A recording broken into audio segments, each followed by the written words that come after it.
शिवसेना सत्ता संघर्षाच्या प्रकरणात आज सर्वोच्च न्यायालयात सुनावणी सुरू आहे आणि या सुनावणीत ठाकरे गटाकडून मांडण्यात आलेल्या एका युक्तिवादानं चर्चेला उधाण आलंय।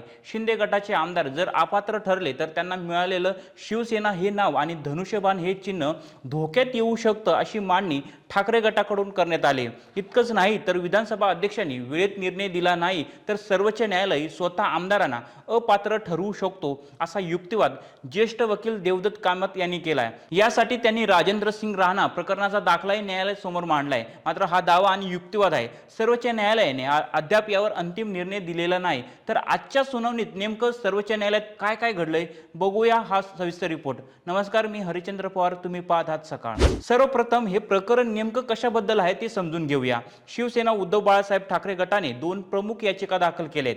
पहिली याचिका आहे ती आमदारांच्या अपात्रतेबाबत। महाराष्ट्र विधानसभेचे अध्यक्ष राहुल नार्वेकर यांनी मुख्यमंत्री एकनाथ शिंदे आणि त्यांच्या गटातील आमदारांना अपात्र ठरवण्यास नकार दिला होता। अध्यक्षांचा हा निर्णय घटनाबाह्य आहे आणि 10व्या अनुसूचीचा म्हणजेच पक्षांतरबंदी कायद्याच्या गैरवापराचा आहे असा दावा करत ठाकरे गटाने सर्वोच्च न्यायालयात आव्हान दिलं आहे। दुसरी याचिका आहे ती शिवसेना पक्षाचं नाव आणि धनुष्यबाण चिन्हाबाबत। केंद्रीय निवडणूक आयोगाने एकनाथ शिंदे यांच्या गटाला अधिकृत शिवसेना म्हणून मान्यता दिली आहे आणि पक्षाचं धनुष्यबाण हे चिन्हही शिंदे गटाला दिलं आहे। निवडणूक आयोगाचा हा निर्णय रद्द करण्यात यावा अशी मागणी ठाकरे गटाकडून करण्यात आली आणि याच दोन प्रमुख मुद्द्यांवर सर्वोच्च न्यायालयात अंतिम सुनावणी सुरू आहे।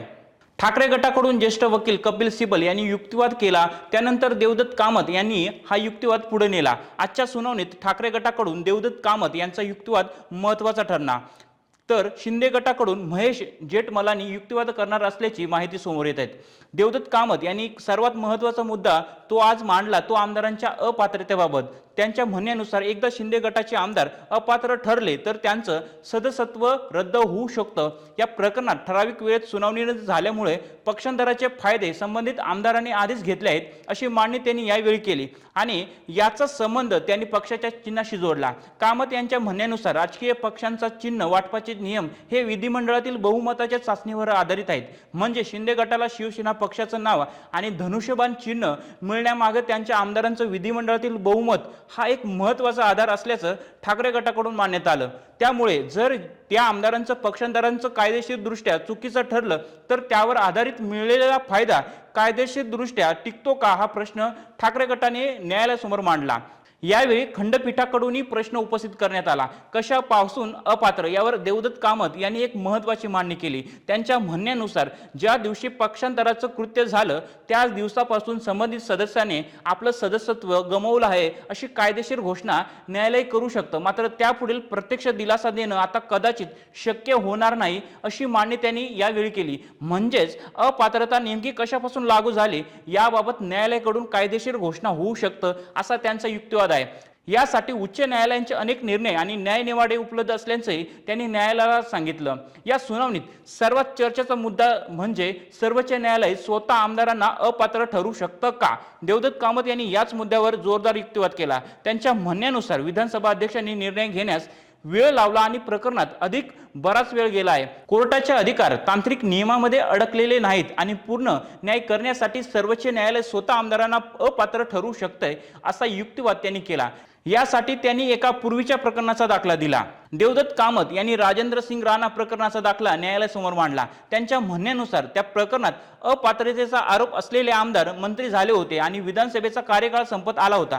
त्यामुळे सर्वोच्च न्यायालयाने हे प्रकरण पुन्हा विधानसभा अध्यक्षांकडे न पाठवता त्या आमदारांना स्वतः अपात्र घोषित केलं होतं। याच पूर्व दाखल्याच्या आधारे सध्याच्या प्रकरणातही सर्वोच्च न्यायालय स्वतः निर्णय घेऊ शकतं असा युक्तिवाद कामत यांनी केला। त्यांनी आणखी एक महत्त्वाचा मुद्दा मांडला तो म्हणजे विधानसभा अध्यक्ष आणि संबंधित पक्षाला आपली बाजू मांडण्याची संधी द्यावी लागेल। हा मुद्दा न्यायालयासमोर होताच त्यावर कामत यांनी सांगितलं की सर्व पक्षकार न्यायालयासमोर उपस्थित आहेत आणि त्यांचं प्रतिनिधित्व केलं जात आहे। त्यामुळे अपात्रतेविरोधात शिंदे गटाला जे काही सांगायचं आहे ते न्यायालय ऐकून घेऊ शकतं आणि त्यानुसार योग्य आदेश देऊ शकतो अशी त्यांची मान्य आहे। आता या संपूर्ण युक्तिवादातील दुसरा आणि अत्यंत महत्त्वाचा भाग म्हणजे धनुष्यबाण चिन्ह।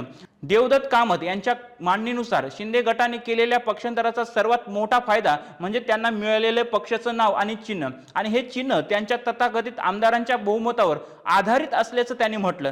त्यामुळे त्या आमदारांनी पक्षांतर केलं होतं की नाही याचा अंतिम निर्णय आता सर्वोच्च न्यायालयाने घ्यावा अशी मागणी ठाकरे गटाकडून करण्यात आली. जर आमदारांचं पक्षांतर सिद्ध झालं तर निवडणूक आयोगाने त्यांना पक्षांचं नाव आणि चिन्ह देण्याचा मूळ आधारच संपुष्टात येईल असा दावा ठाकरे गटाकडून करण्यात आलाय. पण पुन्हा एकदा स्पष्ट करतो की हा ठाकरे गटाच्या वतीने न्यायालयात करण्यात आलेला युक्तिवाद आहे.